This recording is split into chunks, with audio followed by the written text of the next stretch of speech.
дети читают стихи. Лужайкина Варвара, 9 лет, город Домодедово.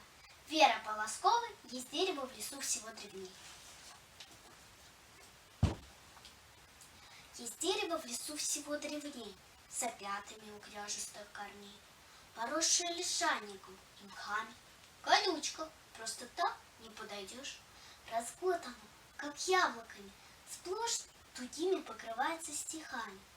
Найти его немалых стоит сил.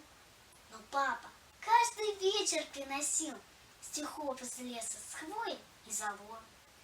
Он складывал их горкой на столе.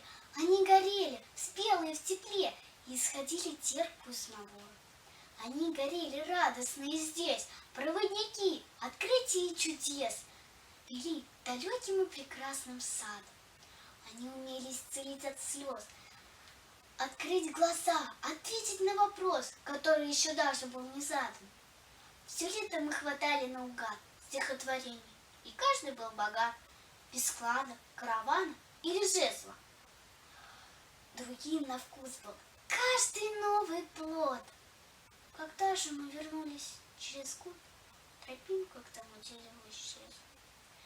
Дни наши стали скучны и тихи.